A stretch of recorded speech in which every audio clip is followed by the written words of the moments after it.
자, 그럼 본격적으로 타임 시리즈 모델링, 시계열 모델링, 시계열 예측에 대해서 이야기를 해보도록 하겠습니다. 시계열 예측을 하기 위해서는 시계열 데이터가 필요하겠죠. 시계열 데이터는 말 그대로 시간이 변화에 따라서 특정한 변수값이 어떻게 변화해 왔는지를 측정한 데이터입니다. 특정 시점별로, 그것이 일이든 월이든 분이든 간에 특정 시점별로 측정을 하기 때문에 디스크리트한 형태를 나타내는 것이 일반적이고요. 이 타임 시리즈 데이터는 확률 변수, 우리가 수집한 이 관측값들이 확률 변수다라고 가정을 합니다. 다만 이 확률 변수값 전체가 확률에 의해서 결정되는 것은 아니고, 우리가 관측한 값은 시그널, 의미가 있는 시그널과 노이즈로 구분이 되는데, 이 시그널은 특정한 추세라든가 패턴에 따르는 디터미니스틱한 변수인 반면에 이 노이즈가 확률 변수다라고 이야기를 합니다. 그래서 합쳐지면 확률 변수가 되겠죠. 그래서 이 시계열 분석의 핵심은 우리가 이 노이즈를 좀 발라내고 이 시그널을 찾아내서 이 시그널을 바탕으로 수요를 예측하는 것이, 또는 미래를 예측하는 것이 타임 시리즈 포캐스팅의 기본적인 목표입니다. 시계열 데이터는 워낙 종류가 많죠.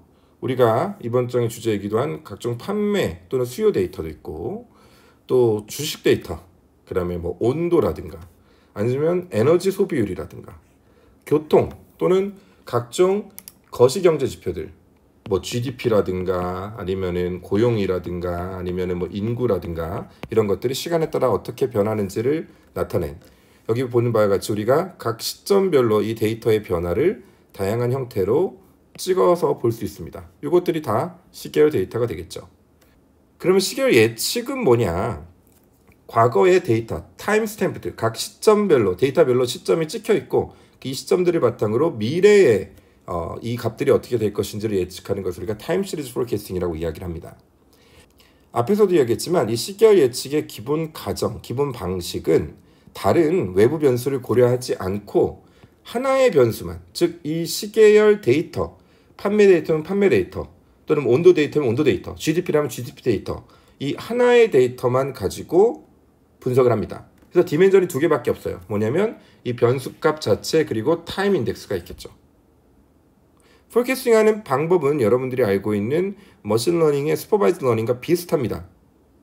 우리가 관측한 데이터를 바탕으로 학습을 통해서 모델을 피팅을 시킨 다음에 이 모델을 바탕으로 이후의 시점에 대한 예측을 수행을 하는 것이죠.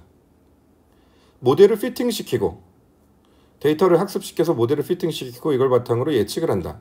그러니까 우리 앞에서 얘기했었던 리그레션의 절차로 똑같습니다. 자, 그러면 이 리그레션을 가지고 우리가 시계열 예측을 할 수 있는가? 앞에서도 이야기를 했지만 좀 더 자세하게 살펴보도록 하겠습니다.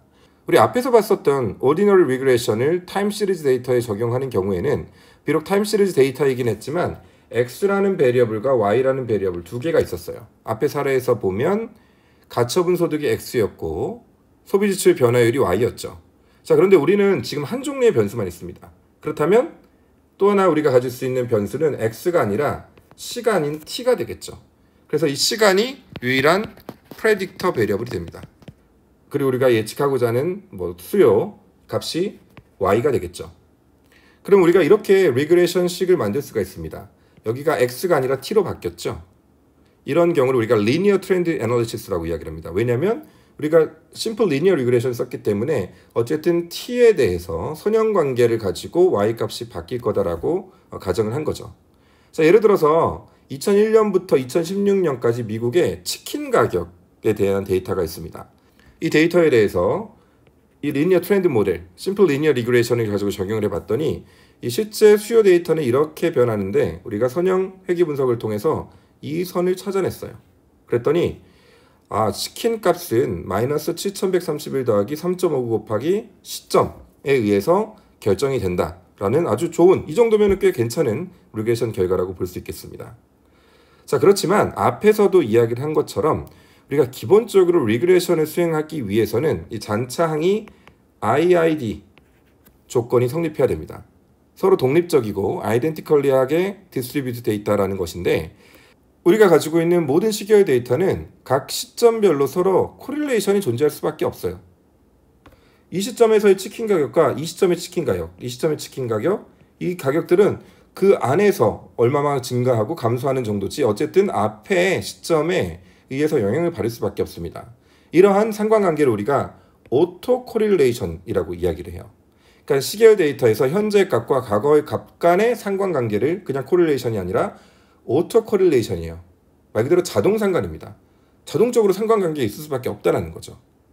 이처럼 관측값 사이에 오토 코릴레이션이 존재하는 경우 IID 어썸션을 위배할 수밖에 없겠죠. 아, 그럼 어떡하지? 오히려 발상을 전환해서 IID 어썸션을 만족시키지 못하기 때문에 오디너리한 리그레이션을 적용할 수 없다면 오히려 이러한 오토 코릴레이션을 잘 살려서 이것들을 잘 파악해서 이것들을 고려해서 시계열 예측을 하면 좀 더 정확한 예측이 될 수 있지 않을까라고 해서 개발된 모형들이 지금부터 이야기할 시계열 예측 모형들입니다. 타임 시리즈 데이터는 그 안에 패턴을 가지고 있습니다. 당연히 그 패턴이 있으니까 우리가 예측을 할 수가 있겠죠. 이 패턴은 크게 4개 또는 3개로 구분을 합니다. 3개로 구분할 경우는 트렌드와 시즈널과 노이즈, 또는 4개로 구분할 때는 이 사이클리컬한 변동을 구분을 하기도 하는데 이거는 합쳐서 이야기를 하기도 합니다. 자, 트렌드라는 것은 뭔가 점진적이면서도 장기적인 말 그대로 추세, 우상향 또는 내려가는 추세를 의미합니다. 이 그림을 한번 볼게요. 이 그림에 나와 있는 이 부분들이 실제 데이터들인데 여기 보면 장기적으로 우상향하는 트렌드가 있습니다. 자, 그런데 이 트렌드가 그냥 직선으로 가는 것이 아니라 이렇게 곡선 형태를 띠는 이유는 우리가 소위 경기순환이라고 하는 사이클릭한 움직임이 있어요. 여러분들 잘 알고 있는 경기가 좋다, 나쁘다. 근데 이런 것들이 5년, 10년 주기로 반복이 되죠. 그래서 이 사이클리컬을 구분을 해서 4가지로 이야기를 하는 경우도 있고 또는 사이클릭 같은 경우는 아주 긴 시간 동안 반복되기 때문에 이 자체를 그냥 구분하지 않고 트렌드 사이클이라고 해서 트렌드랑 합쳐서 그냥 분석을 하기도 합니다. 자, 그리고 또 하나의 중요한 패턴은 시즈널리티, 이 계절성입니다. 이 계절성은 여러분들이 알고 있는 그 계절, 그래서 봄, 여름, 가을, 겨울로 나타나는 계절도 물론 포함을 하지만 뭔가 주기적으로 반복되는 움직임. 근데 그거 우리가 이미 대부분 알고 있고 고정이 돼 있어요. 이런 움직임들을 우리가 시즈널리티라고 이야기를 합니다. 여기 보면 이렇게 올라갔다가 내려왔다가 올라갔다가 내려왔다가 올라갔다가 내려갔다가 하는 이 주기적이고 정기적인 패턴을 우리가 시즈널리티라고 이야기를 하는데 방금 이야기한 것처럼 우리가 말 그대로 계절, 예를 들어서 여름에는 아이스크림 수요가 많고 겨울에는 패딩 수요가 많고 휴가철에는 여행 수요가 많고 이렇게 1년의 기준으로 이야기를 하기도 하지만 고정적이고 알려져 있기만 한다면 그 기간이 짧아요. 우리가 계절성이라고 이야기를 합니다. 예를 들어서 일주일 중에 주중에는 시내 교통 수요가 많지만 주말에는 고속도로 수요가 많다라든가 아니면 하루 중에도 출퇴근 시간에는 교통 수요가 많다라든가 이건 알려져 있는 반복적인 움직임이기 때문에 이것도 우리가 시즈널리티에 포함이 됩니다. 자, 그런데 이렇게 트렌드와 사이클 그리고 시즈널만 가지고는 이게 모든 수요를 설명할 수 없습니다. 뭔가 알려져 있지 않은, 왜 그런지는 모르지만 그리고 규칙적이고 반복적으로 발생하지는 않지만 뭔가 여러 가지 미세한 변동들 여기 나와 있는 이런 변동 같은 것들이 그리고 소위 얘기하는 앞에서 얘기했던 노이즈입니다. 또는 베리에이션이라고 이야기를 하죠. 이렇게 크게 3가지 또는 4가지 파트로 타임 시리즈 데이터의 구성 요소가 구성이 되어 있고요. 이 강의에서는 사이클을 따로 구분하지는 않고 트렌드와 사이클, 그 다음에 시즈널리티, 노이즈 이렇게 3가지로 구분된다라고 단순화하고 넘어가도록 하겠습니다. 자, 시계열 분석의 목표는 이런 3가지 구성 요소를 디컴포즈, 분해를 하는 겁니다. 분해를 해서 한마디로 이런 시즈널리티는 반복적으로 발생하는 애들이고 그 다음에 트렌드를 우리가 파악을 해야 되겠죠. 다만 노이즈는 분리를 해서 이건 우리가 어떻게 알 수 없는 그리고 앞으로도 어떻게 바뀔 수 없는 부분들이니까 이것들을 분리를 함으로써 보다 정확한 수요 예측이 가능하다라는 겁니다. 그래서 이거를 분해하는 방법은 얘가 트렌드와 사이클이고요. 그 다음에 S가 시즈널한 컴포넌트들이고 이 랜덤 노이즈가 남아있는 부분 또는 리메인더라고 부르는 방법인데 이것들의 합으로 표현할 수도 있고 곱으로 표현할 수도 있습니다. 뭐가 됐든 간에 예를 들어서 이 그림에서 보면 우리가 가지고 있는 시계열 데이터는 이렇게 변화를 하고 있는데 이 데이터를 분해를 하면 트렌드는 어느 정도 우상향을 하다가 다시 좀 감소를 하다가 가는 이런 형태. 그 다음에 시즈널리티, 특정 주기를 통해서 반복되는 지금 여러분 보는 것처럼 이렇게 일정하게 반복이 되는 걸 볼 수가 있겠죠. 그리고 나머지 랜덤한 노이즈, 이렇게 구분을 할 수가 있다는 겁니다. 그래서 이걸 구분을 해서 우리는 랜덤 노이즈는 어떻게 할 수 없지만 시즈널리티를 캡처를 하고 찾아내고 그 다음에 이 트렌드를 파악함으로써 이후에 이 트렌드가 지속된다라는 가정하에 그리고 시즈널리티를 반영한 후에 수요 예측을 할 수가 있겠죠. 물론 정확하진 않을 겁니다. 왜? 리메인더가 있으니까. 근데 이건 우리가 어떻게 할 수 없는 부분들이에요. 그래서 타임 시리즈의 목표는 이런 식으로 각각의 컴포넌트들을 분해하는 데 있다는 거 기억을 하기 바랍니다. 자, 우리 앞에서 수요 예측을 하기 위한 여러 가지 방법을 구분을 해봤습니다. 정성적인 방법도 있었고 그 다음에 인과관계에 기초한 커저럴 모델링도 있었고 그리고 지금 이야기하고 있는 것이 타임 시리즈 분석이죠. 타임 시리즈 분석도 전체적으로는 통계학에서 개발되어 온 스태티스티컬한 클래식한 방법이 있고 최근에 많이 활용되고 있는 머신러닝, 딥러닝을 이용한 방법들이 있습니다.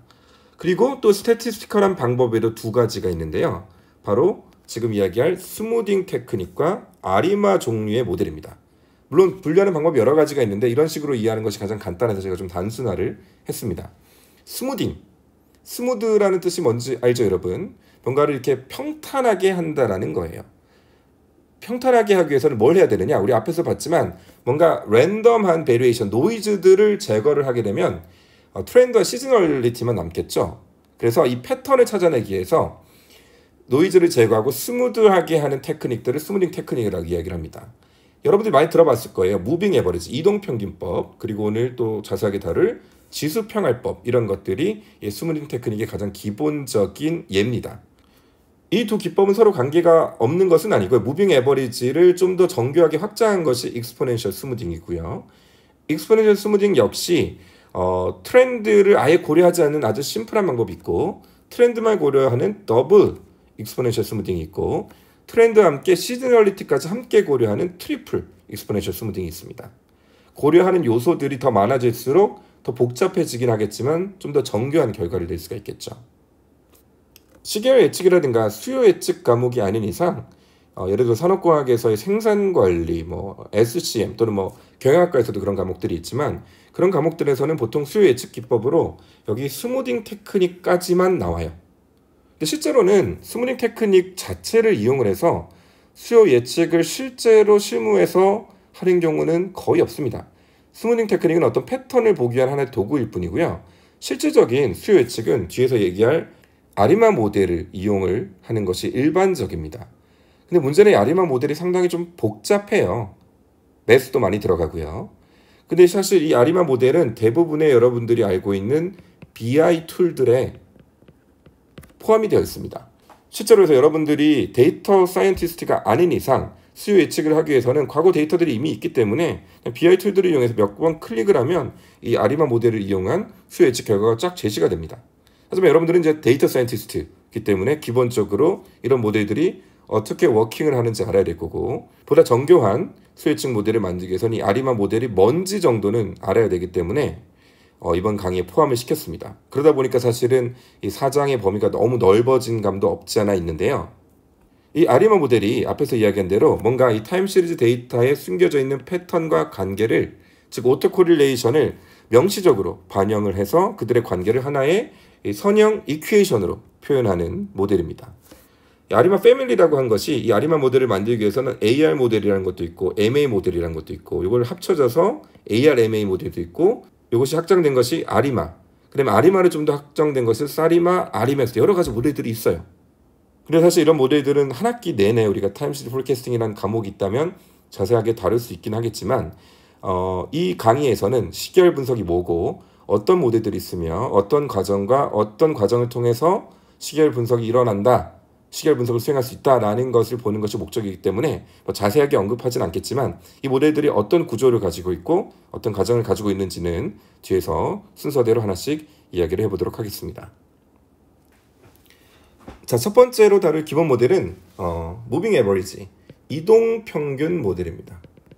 자, 이동평균은 여러분들 많이 들어봤을 거예요. 예를 들어서 주식에 조금이라도 관심 있으면 5일 이동평균선, 20일 이동평균선 이런 식으로 우리가 이동평균을 보게 되는데 사실 그걸 가지고 예측을 하진 않죠. 그러니까 추세를 보는 겁니다. 그러니까 사실 무빙 에버리지도 물론 예측을 할 수 있긴 있지만 이것만 가지고 예측을 하지는 않는데요. 무빙 에버리지 말 그대로 평균을 내는 겁니다.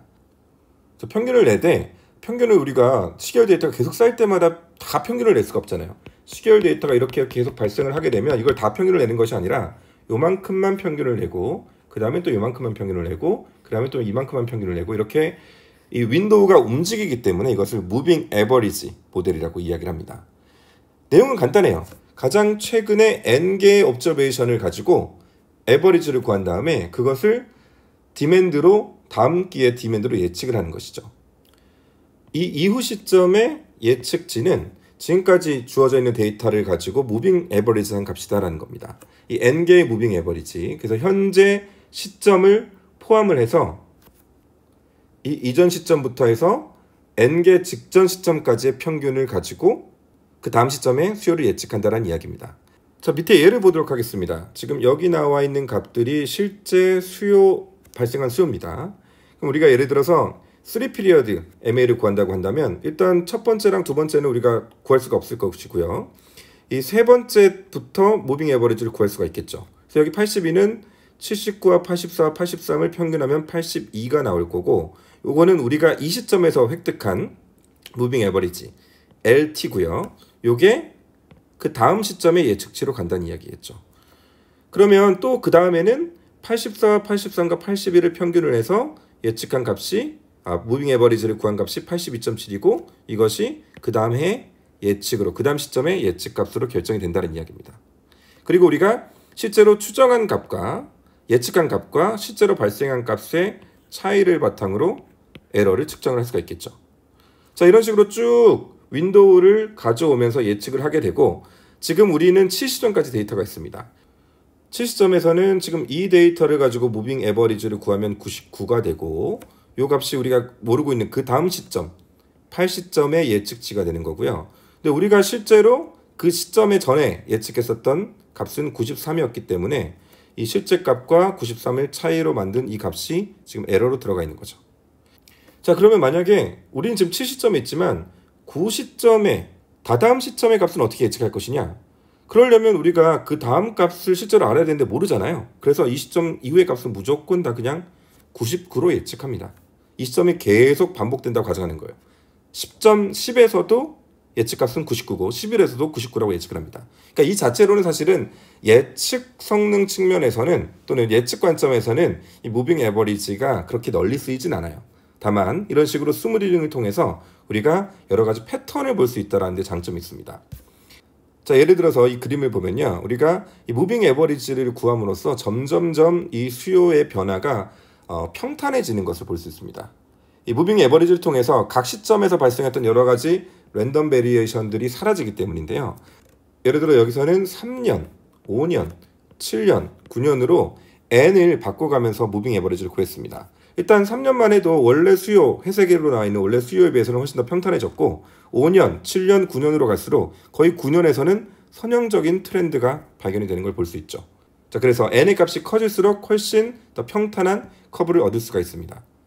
자, 그러면 n의 값을 무작정 늘리면 되는 것은 아니냐라고 생각할 수 있는데, 그럼 n의 값이 늘어나게 되면 이 실제 값과 예를 들어서 이 3년에서의 이 예측 값과 요거 차이와 9년에서의 실제 값과 예측된 값의 차이를 보면 이 차이가 여기서 훨씬 크겠죠. 그러니까 우리가 스무딩이 될 수는 있지만 실제 값을 또 미세한 패턴을 찾아내기에는 또 어려움이 있기 때문에 n을 무작정 크게 할 수도 없고 또 무작정 작게 할 수도 없고, 그래서 적정한 수준의 n을 정의하는 것이 중요한데, 어쨌든 이 무빙 에버리지는 앞에서 이야기한 것처럼 이거 자체로 그냥 예측을 한다기보단 그 패턴을 파악하는 용도로 많이 씁니다. 자, 그런데 이 무빙 에버리지가 가지고 있는 단점이 하나가 있어요. 뭐냐면 우리 여기서 보면 앞에 가중치가 하나도 없죠. 그 얘기는 뭐냐면 다 똑같은 가중치를 줬다는 이야기입니다. 다시 말하면 새롭게 업데이트된 데이터, 최근에 수집한 데이터나 아주 오래전에 수집한 데이터나 똑같은 가중치를 적용했다는 이야기예요. 그런데 우리가 당연히 직전 시점의 데이터가 훨씬 정보가 많겠죠. 그리고 그 다음 시점에 주는 영향이 훨씬 클 겁니다. 그럼에도 불구하고 아주 오래전 과거 데이터나 직전 시점의 데이터나 똑같은 가중치를 주는 것이 문제가 있다는 것이죠. 그래서 이 시점별로 서로 다른 가중치를 주기 위해서 개발된 것이 지금부터 이야기할 익스포넨셜 스무딩입니다. 자, 익스포넨셜 스무딩, 지수평할법이라고 이야기를 하는데요. 익스포넨셜 스무딩의 기본적인 아이디어는 최근 데이터에 더 많은 가중치를 주겠다라는 겁니다. 자, 이 식을 보면요. 우리 다음 시점에서 예측치는 현재 시점에서 우리가 가진 정보를 가지고 스무딩을 한 결과인데요. 이 스무딩을 한 결과는 직전 시점에서의 결과에다가 실제 발생한 수요, 현 시점에서, 그리고 직전 시점에서의 우리가 예측한 값이라고 할 수 있는 LT-1 사이, 한마디로 이게 뭐냐면 에러죠, 에러. 에러에다가 적당한 가중치 알파를 곱한 만큼을 더해서 예측을 하겠다는 겁니다. 즉, 기존 지난 예측치에다가 우리가 이제 새로운 정보가 들어왔으니까 이 forecast 에러를 계산해서 이거의 특정 비율만큼, 알파만큼을 더해서 새로운 예측치를 얻겠다라는 거죠. 자, 얘를 풀어서 다시 써보면요, 이렇게 바뀌죠. 그렇게 되면 이 식은 어떤 의미가 있냐면, 자, 알파라는 가중치를 우리가 지금 찾아낸, 관측한 현재 시점의 실제 액츄얼 디맨드에다가 알파를 곱해주고 나머지 1-알파만큼을 지난 시점의 예측치라고 할 수 있는 LT-1에다가 곱해줌으로써 새로운 예측치를 계산하겠다라는 겁니다. 자, 그렇게 되면 우리가 이걸 계속 반복 수행을 하게 되면 우리가 앞에서 무빙 에버리지에서는 n개의 데이터가 필요했지만 얘를 계속해서 반복해서 계산을 하게 되면 우리는 딱 2개의 데이터만 있으면 돼요. 뭐냐면 기존 예측치, 그 다음에 실제 데이터, 2가지만 있으면 예측을 계속해서 진행해 나갈 수 있다는 이야기입니다. 자, 예를 한번 보겠습니다. 이 테이블은 앞에 나와 있었던 무빙 에버리지와 똑같은 테이블입니다. 그래서 알파는 일단 0.5로 설정을 했고요. 자, 첫 번째 시점에서는 우리가 가지고 있는 데이터가 하나밖에 없기 때문에 이때의 값을 그냥 그 다음 시점의 예측치로 가져옵니다. 자, 그러면 세 번째 시점의 수요를 한번 예측을 해볼게요. F3는 우리가 현재 이 시점에서 알고 있는 값들로 스무딩을 하는 값이 될 텐데, 이 값은 알파 0.5 곱하기 이 시점에서의 실제 데이터 수요 값이고요. 거기에다가 1-알파 0.5가 되겠네요. 여기에다가 1 시점에서의 스무딩 값이 될 겁니다. 자, 그렇게 되면 지금 A2는 여기 보면은 84가 나와 있고, L1 값은 앞에서 얘기했었던 79가 되겠죠. 79가 되니까 이 값을 계산을 하게 되면 81.5가 나옵니다. 이 81.5가 여기 나와 있고 이 값이 곧 이 세 번째의 예측치가 되겠죠. 이런 방식으로 계속해서 반복을 해서 이 표를 채워나갈 수가 있고요. 하나만 더 해볼게요. 그러면 우리가 알고자 하는 8시점에서 예측치는 F8은 L7이 될 거고, L7에서의 값은 0.5 곱하기 A7이 될 거고요. 더하기 0.5 곱하기 L6가 될 겁니다. 즉 8시점에서의 우리가 예측하는 값은 우리가 지금까지 주어진 7시점에서의 스무딩한 값인데, 이 값은 7시점에서 실제 데이터에다가 0.5를 가중치로 곱해주고, 그 다음에 6시점에서 예측한 값에다가 0.5를 곱해준 값이 된다는 얘기죠. 0.5 곱하기 A7은 99고 L6는 94.9니까 얘를 곱하면 97이 나와서 여기다가 입력을 해주고 이 값 자체가 8시점에서의 예측값이 된다는 이야기입니다. 자, 그런데 왜 이 방법을 익스포넨셜 스무딩, 지수평할법이라고 부르느냐? 우리 앞에서 이미 봤지만 새로운 예측치 값은 지금 현재 우리가 가지고 있는 관측치에다가 알파를 곱하고 기존의 지난 예측치에다가 1-알파를 곱하는, 즉 현재 옵저베이션과 previous forecast의 가중합으로 정의가 된다라고 이야기를 했습니다. 이때 알파는 보통 0.1에서 0.5 사이를 주지만 어쨌든 기본적으로 0과 1 사이 값이에요. 그러다 보니까 이 식을 풀어쓰게 되면 어떻게 되느냐? 자, 이 값은 알파 AT 플러스 1-알파에 LT-1은 알파 AT-1 더하기 1-알파 LT-2가 되겠죠. 요게 요렇게 바뀐 겁니다. 그럼 얘를 풀어서 식을 다시 정리를 해주면 요 형태가 되겠죠. 똑같이 이 LT-2를 역시 알파 at-2 더하기 1-알파 lt-3 이걸로 대체를 해줘서 전개를 하게 되면 요 식이 나올 거고, 얘를 계속해서 반복하다 보면 마지막으로 요 식이 나옵니다. 이 식의 의미는 우리가 t 시점에서 t 플러스 1 시점을 예측한 값은 이 현재의 수요 곱하기 알파, 그리고 지난 시점의 실제 수요 곱하기 알파 곱하기 1-알파, 지지난 시점의 실제 수요 곱하기 알파 곱하기 1-알파 제곱, 쭉 이렇게 더해지고 마지막에 이 초기 값을 요만큼 곱해준 값이다 라고 나와 있는데, 요것 빼고 요것만 가지고 보면 어떻게 돼요? 지금 t라는 시점에서 곱해진 가중치는 알파입니다. 그 다음은 알파 곱하기 1-알파예요. 그 다음 알파 곱하기 1-알파 제곱. 이런 식으로 계속 값이 감소를 하죠. 알파가 0과 1 사이 값이기 때문에 이 값은 이런 식으로 계속 감소를 하게 됩니다.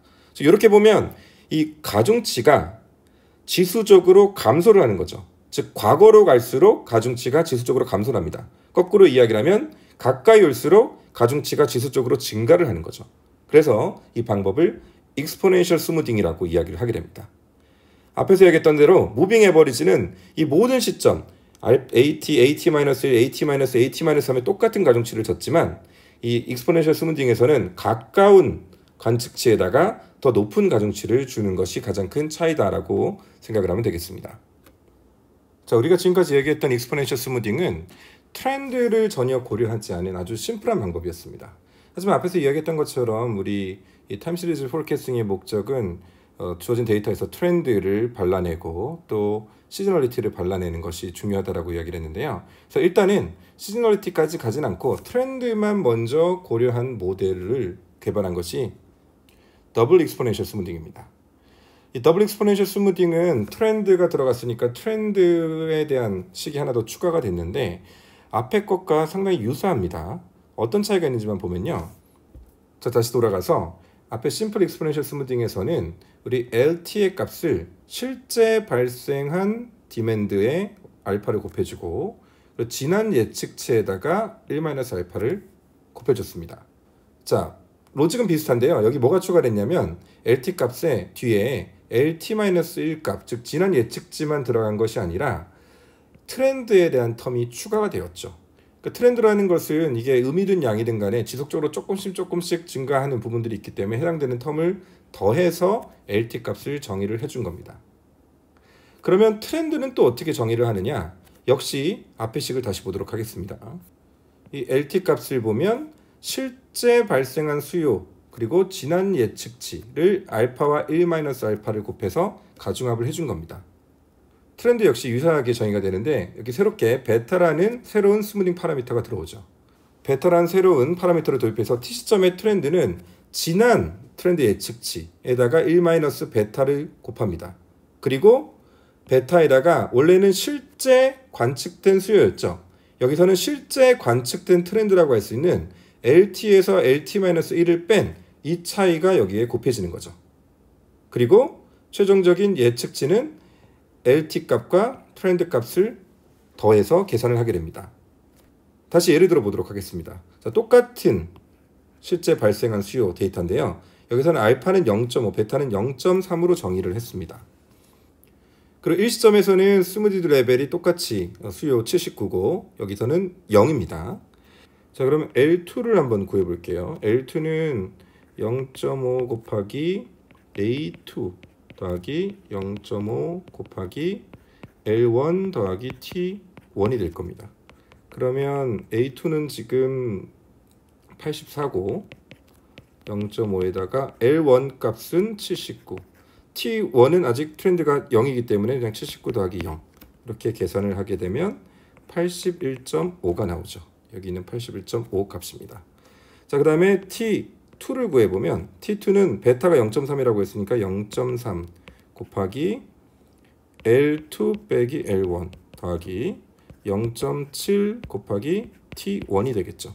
그러면 0.3 곱하기 L2에서 L1을 뺀 값 81.5 빼기 79가 될 거고 여기에다가 T1은 0이었으니까 0 이렇게 계산을 하게 되면 해당되는 값은 0.8이 나옵니다.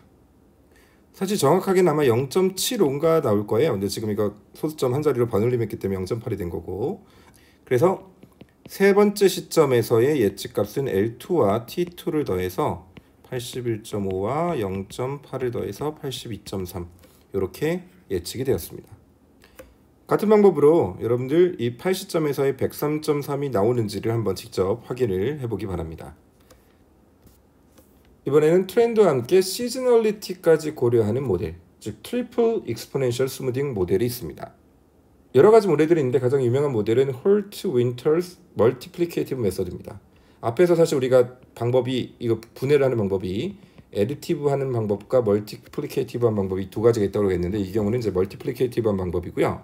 요거는 뭐 여러분들 예제까지 같이 넣어서 계산하기 너무 복잡하기 때문에 그냥 식만 보도록 하겠습니다. 여기 보면 새롭게 시즈널리티라는 텀이 들어가 있었죠. 이 시즈널리티를 뭐 빼도 되는데 여기 보면은 실제 디맨드에서 시즈널리티를 나눠준 것을 볼 수가 있습니다. 그렇기 때문에 이건 이제 멀티플리케이티브 메소드가 되는 건데요. 그리고 마지막 수요 예측을 할 때도 이 합에다가 이 시즈널리티를 곱하게 되는 형태로 계산이 됩니다. 그래서 이것을 멀티플리케이티브 메소드라고 이야기를 하는데 뭐 여러분들이 뭐 이 식 자체를 외울 필요는 없지만 예를 들어서 이러한 시계열 데이터가 있을 때 얘를 LT와 TT 그 다음에 ST로 구분을 하게 되면 이렇게 분해가 되고 이것들이 합쳐져서 이 형태가 되고 이걸 바탕으로 여기 나와 있는 것처럼 이렇게 미래의 수요를 예측을 할 수 있다는 거. 이처럼 익스포넨셜 스무딩을 이용을 함으로써 우리가 앞에서 얘기했었던 시계열 데이터의 다양한 컴포넌트들, 트렌드와 시즈널리티를 보다 정교한 모델들을 이용을 해서 구분함으로써 수요를 예측을 할 수 있다는 거 보고 그 다음으로 넘어가도록 하겠습니다. 본격적으로 아리만 모델에 대해서 이야기하기 전에 우리 지금 익스포넨셜 스무딩에서도 뭐 싱글, 더블, 트리플까지 얘기를 했었고 무빙 에버리지 뭐 등등 여러 가지 사실은 예측 모델들이 있는데 그럼 과연 이런 모델들 중에 어떤 모델을 선택을 해야 되는가? 이 모델의 성능에 대해서 측정을 해야 되겠죠. 기본적으로 우리가 forecast 예측에 대한 정확도를 측정을 하는 데 있어서 사용되는 메저는 에러입니다.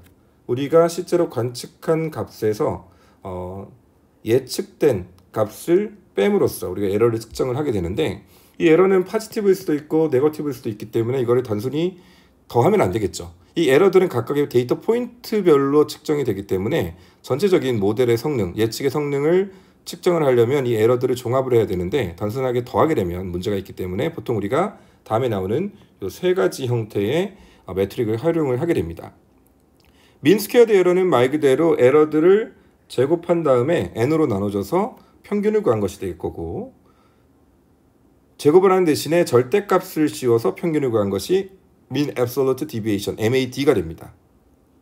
그리고 그 에러를 실제 관측값으로 나눠줘서 비율 형태로 계산을 해서 퍼센테이지로 계산한 것이 mean absolute percentage error, MAP가 되겠죠. 사실 이 매저들은 시계열 예측뿐만 아니라 모든 종류의 예측에서 활용되는 매저이기 때문에 여러분들 반드시 기억을 하기 바랍니다.